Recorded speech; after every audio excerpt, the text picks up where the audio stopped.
So good morning guys और आपके crack exam channel में आप सभी का स्वागत है। तो इस वीडियो में 23 मई के इंपॉर्टेंट करंट अफेयर्स को हम डिस्कस करेंगे। तो हमारा पहला प्रश्न है कि अभी आरबीआई ने रेपो रेट को घटा करके कितना कर दिया है। तो सही उत्तर होगा ऑप्शन बी 4% कर दिया है। तो अभी आरबीआई की द्विमासिक मौद्रिक नीति यानी कि मॉनेटरी पॉलिसी कमेटी की बैठक अभी हुई थी और उसमें रेपो रेट को 4.40% से घटा करके 4% कर दिया है, जबकि रिवर्स रेपो रेट को घटा करके 3.35% कर दिया और मार्जिनल स्टैंडिंग फैसिलिटी और बैंक रेट को घटा करके 4.25% कर दिया है। तो ये डेटा आपको याद रखना है। बाकी आरबीआई की अगर बात करेंगे तो इसकी स्थापना ये आप याद रख लो, कई बार एग्जाम में पूछी गई है, 1 अप्रैल 1935 को स्थापना हुई थी। हेडक्वार्टर मुंबई में है और इसके गवर्नर कौन है? शक्तिकांत दास हैं। कौन से नंबर के हैं? 25वें नंबर के हैं। वैसे मैंने आपको कई बार बताया है इसके डेप्यूटी गवर्नर कितने होते हैं। देखो आरबीआई में 4 डेप्यूटी गवर्नर होते हैं, लेकिन वर्तमान में 3 ही है। क्यों? क्योंकि एक थे उन्होंने मार्च में इस्तीफा दे दिया, उनका नाम था एनएस विश्वनाथन। अब 3 कौन कौन है प्रेजेंट टाइम पे? तो माइकल देवव्रत पात्रा, ये इसी साल नए बने थे।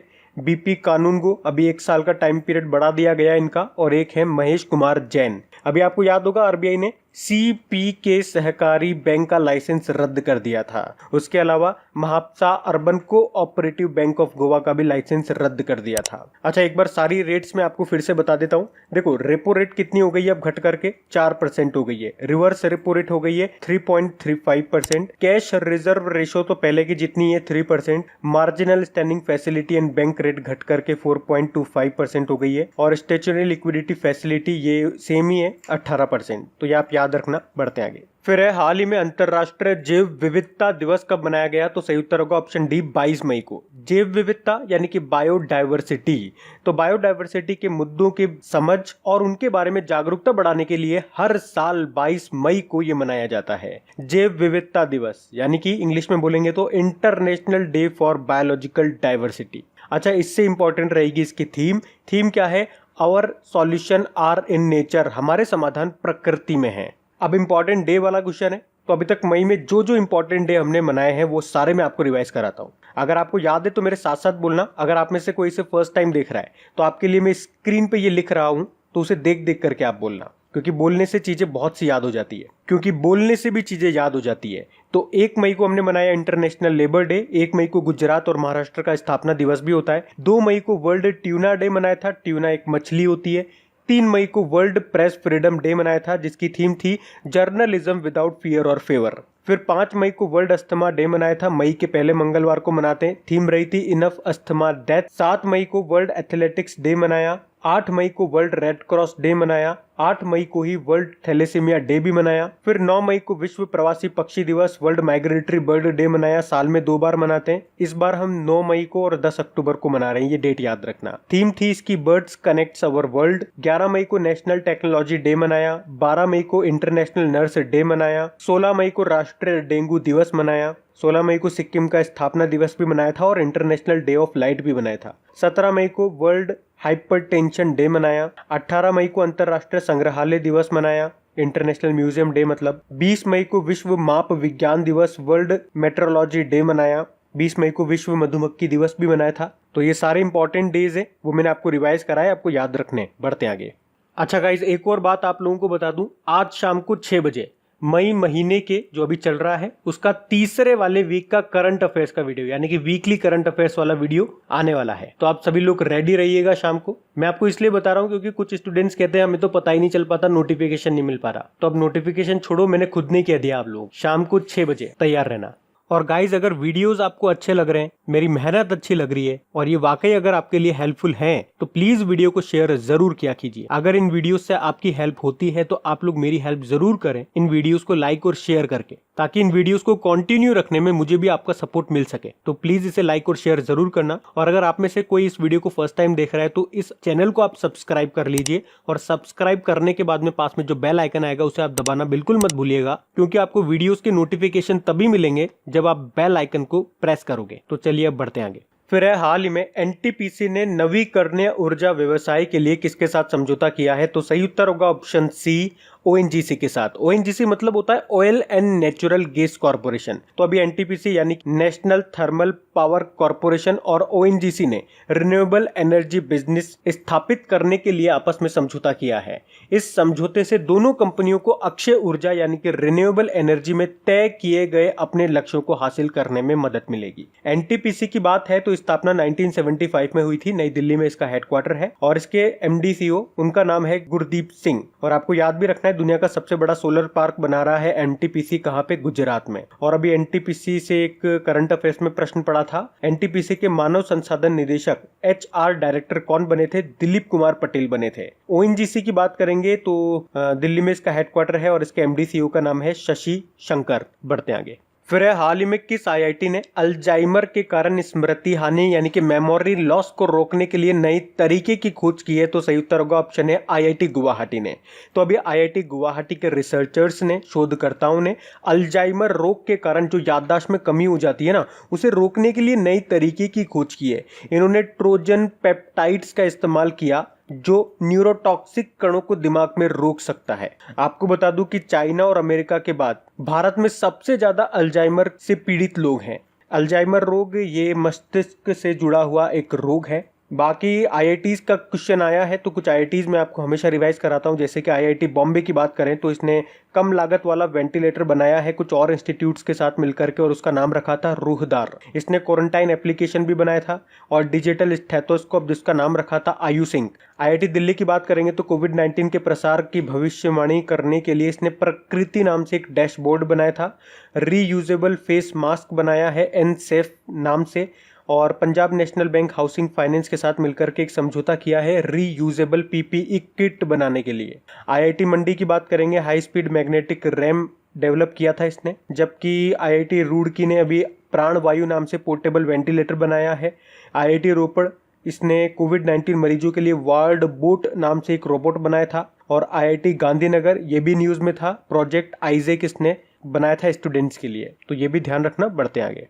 फिर हाल ही में केंद्र सरकार ने किस प्रसिद्ध मंदिर को पूरी तरह से सौरकरण करने की योजना की घोषणा की है? सही उत्तर होगा ऑप्शन ए कोणार्क सूर्य मंदिर। ये आपका कहां पर है? ये आपका उड़ीसा में है। तो अभी हाल ही में केंद्र सरकार ने उड़ीसा में जो कोणार्क सूर्य मंदिर है और जो कोणार्क शहर है उसको पूरी तरह से सौरकरण करने के लिए यानी कि उसको सोलराइजेशन करने के लिए, मतलब पूरा सोलर सिस्टम कर दिया जाएगा और उसके लिए एक योजना शुरू की है। तो इस परियोजना के लिए केंद्र सरकार 25 करोड़ रुपए देगी और इस योजना के तहत 10 मेगावाट ग्रिड की स्थापना की जाएगी। अच्छा, बाकी जो ये यहाँ पे मंदिर लिख रहे हैं उनके बारे में भी जान लो, ये भी सारे इंपॉर्टेंट है, एग्जाम में पूछे जाते हैं। मीनाक्षी मंदिर ये आपका तमिलनाडु में है, खजुराहो के मंदिर ये आपका मध्य प्रदेश में है और सबरीमाला मंदिर ये आपका है केरल में। तो ये भी आप ध्यान रखना। बाकी उड़ीसा की बात कर लें तो ये रहा मैप में उड़ीसा, कैपिटल इसकी भुवनेश्वर में। और आपको याद होगा इस साल जो पहला एडिशन हुआ था खेलो इंडिया यूनिवर्सिटी गेम्स का, भुवनेश्वर में ही हुआ था। मुख्यमंत्री है नवीन पटनायक और गवर्नर है गणेशी लाल। इसने अभी मौत जीवन कार्यक्रम की भी शुरुआत की थी। उसके अलावा उड़ीसा ने कहा है कि कोविड-19 से मरने वाले पत्रकारों के परिवारों को 15 लाख रुपए दिए जाएंगे। अच्छा, 1 अप्रैल को मनाते हैं हम उड़ीसा दिवस, जिसे उत्कल दिवस भी कहा जाता है। और याद रखना उड़ीसा में जो व्हीलर द्वीप है उसका नाम बदल करके एपीजे अब्दुल कलाम द्वीप कर दिया गया है। उसके अलावा देखो हमने बात की है ना अभी कोणार्क सन टेम्पल, उसको कहा जाता है ब्लैक पगोडा टेम्पल। ये प्रश्न आ चुका है एग्जाम में, इसको ध्यान रखना। और जो आपका 10 रुपए का नोट है उस पे इसी टेम्पल का चित्र अंकित है। बाकी भारत का जो सबसे लंबा डैम है, लॉन्गेस्ट डैम ऑफ इंडिया, ये आपका है हीराकुद डैम, आपके उड़ीसा में है। किस नदी पे है? नदी पे है। बाकी बाराबत्ती स्टेडियम भी पूछा जाता है एग्जाम में और ये है आपका कटक उड़ीसा में। और कटक किस नदी के किनारे स्थित है? तो याद रखना महानदी के किनारे। और भारत की सबसे बड़ी और दुनिया की दूसरी सबसे बड़ी झील ये है आपकी चिल्का लेक, जो कि आपके उड़ीसा में है। उसके अलावा याद रखना भारत पेट्रोलियम ने उड़ीसा के बोलंगीर जिले में एलपीजी बोटलिंग प्लांट लगाया था। तो ये पॉइंट्स ध्यान रखना। बढ़ते आगे। फिर हाल ही में किस राज्य ने सिडबी के साथ समझौता किया है और प्रवासी श्रमिकों को रोजगार प्रदान करने के लिए एक स्टार्टअप फंड भी लॉन्च किया है? सही उत्तर होगा ऑप्शन सी उत्तर प्रदेश ने। तो उत्तर प्रदेश के जो मुख्यमंत्री हैं योगी आदित्यनाथ जी, उन्होंने सिडबी के साथ समझौता करके यूपी स्टार्टअप फंड की शुरुआत की है। उन्होंने सिडबी को 15 करोड़ रुपए की पहली किस्त भी सौंप दी है और प्रवासी श्रमिकों को उनके कौशल, उनके स्किल्स के आधार पर रोजगार दिया जाएगा और राज्य के युवाओं को स्टार्टअप बनाने के लिए प्रोत्साहित भी किया जाएगा। अच्छा देखो, उत्तर प्रदेश के बारे में तो हम कई बार पढ़ चुके हैं, आज मैं आपको सिडबी के बारे में बताता हूँ। सिडबी का मतलब होता है small industries development bank of India. Headquarter याद रखो इसका आप, हेडक्वार्टर आपका लखनऊ में है। इसकी स्थापना कब हुई थी? 1990 में हुई थी और इसके सीएमडी का नाम है मोहम्मद मुस्तफा। बढ़ते हैं आगे।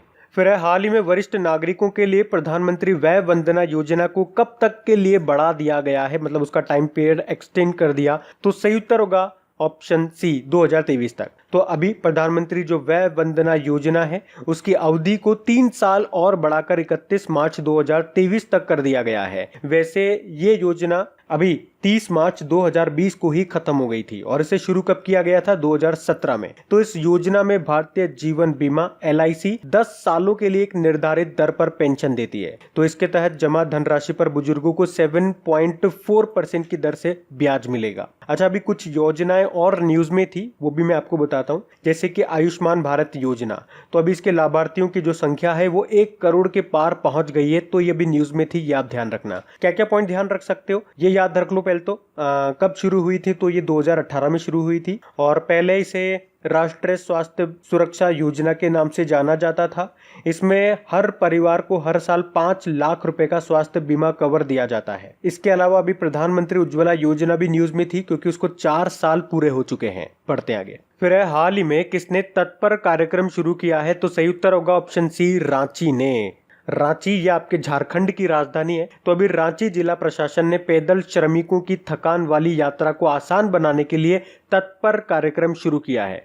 इसमें क्या होता है, इसमें जो अधिकारी हैं वो इन श्रमिकों के बारे में जानकारी इकट्ठा करते हैं कि भैया उन्हें कहां पर जाना है, उनका डेस्टिनेशन क्या है, फिर उन्हें परिवहन सुविधा दी जाती है कि आप भैया इस बस में बैठ जाओ, ये आपको वहां तक छोड़ देगी। इस तरीके से अब झारखंड की बात है तो ये रहा मैप में झारखंड। कैपिटल हमने कहा रांची है। अच्छा, RRB PO के एग्जाम में एक बार प्रश्न आया था कि सेंट्रल कोल फील्ड का हेडक्वार्टर कहां पर है? तो याद रखना रांची में है। और आपसे ये भी पूछा जा सकता है कोल कैपिटल ऑफ इंडिया किसको कहते हैं? तो झारखंड के धनबाद को कहते हैं। वैसे झारखंड का जो खूंटी है वो निर्वाचन क्षेत्र है, कॉन्स्टिट्यूएंसी है आपके अर्जुन मुंडा जी का, जो कि जनजातीय मंत्री है। ये आर्चरी एसोसिएशन ऑफ इंडिया के अध्यक्ष भी हैं, ये भी याद रखना।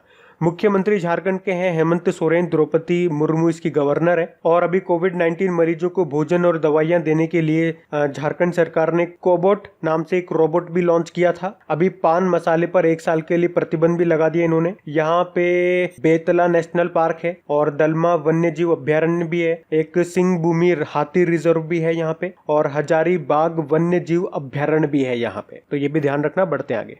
फिर है, हाल ही में किसने CBSE के द्वारा तैयार की गई 3 हैंडबुक को रिलीज किया है? तो सही उत्तर होगा ऑप्शन डी, रमेश पोखरियाल निशंक ने।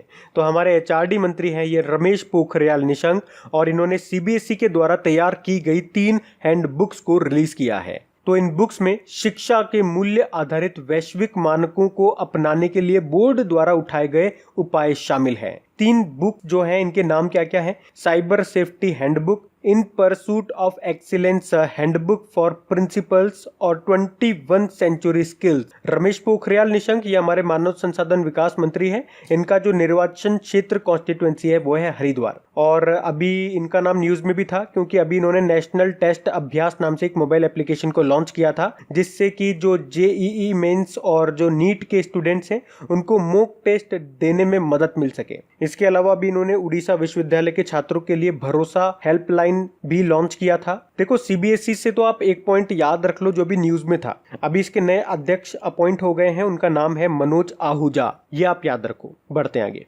फिर है, हाल ही में भारतीय नौसेना ने किस नाम से स्वदेशी रूप से निर्मित PPE किट बनाया है? तो सही उत्तर होगा ऑप्शन ए, नवरक्षक। तो अभी भारतीय नौसेना ने स्वदेशी रूप से बने PPE किट को स्वास्थ्य कार्यकर्ताओं के लिए बनाया है और इसको नाम दिया है नवरक्षक। नवरक्षक का मतलब होता है उपन्यास रक्षक, और इसके 2 विशिष्ट कारक हैं यानी कि फैक्टर्स हैं। एक है इष्टतम सुरक्षा, इंग्लिश में बोलेंगे तो ऑप्टिमल प्रोटेक्टिवनेस, और दूसरा है इष्टतम श्वसन यानी कि ऑप्टिमल ब्रीथेबिलिटी।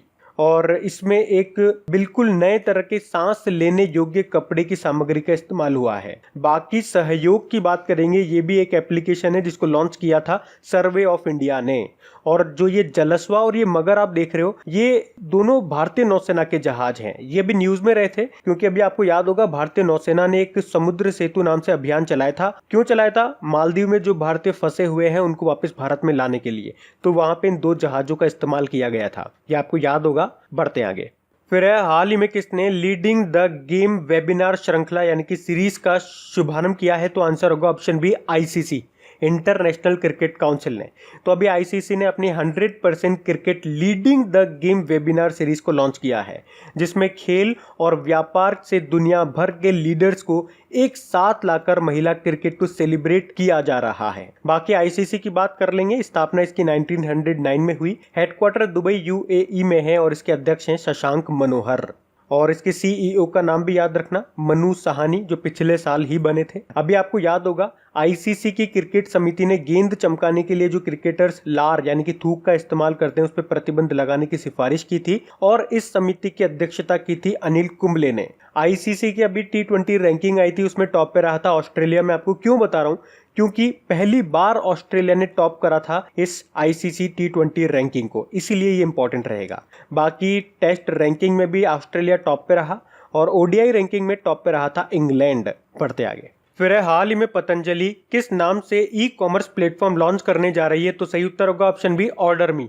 तो अभी आपको पता होगा प्रधानमंत्री नरेंद्र मोदी ने आत्मनिर्भर भारत बनाने के लिए देशवासियों से लोकल प्रोडक्ट्स के इस्तेमाल करने की अपील की है। तो अब बाबा रामदेव की कंपनी पतंजलि स्वदेशी प्रोडक्ट्स के लिए नया ई कॉमर्स प्लेटफॉर्म ऑर्डर मी नाम से लॉन्च करने जा रही है। तो इस ऑनलाइन मार्केट प्लेस में पतंजलि के अलावा दूसरी कंपनियों के मेड इन इंडिया और स्वदेशी सामान बेचे जाएंगे और इस पोर्टल पर ग्राहकों को मुफ्त चिकित्सा सलाह भी मिलेगी। तो क्या नाम है इस पोर्टल का? ऑर्डर मी। तो अब बात करेंगे कल के वीडियो में पूछे गए प्रश्न के उत्तर की।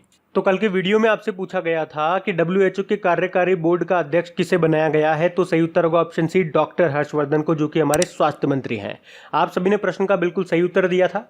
और गाइज, अगर वीडियो को आपने अभी तक लाइक शेयर नहीं किया है, इसे लाइक शेयर करना भूल गए हैं तो प्लीज इसे एक लाइक जरूर दीजिएगा और अपने एक दोस्त के साथ में या कम से कम अपने एक स्टडी ग्रुप में इसे शेयर जरूर कर देना। और शाम को देखना मत भूलिएगा मई महीने के तीसरे वाले वीक के करंट अफेयर्स का वीडियो।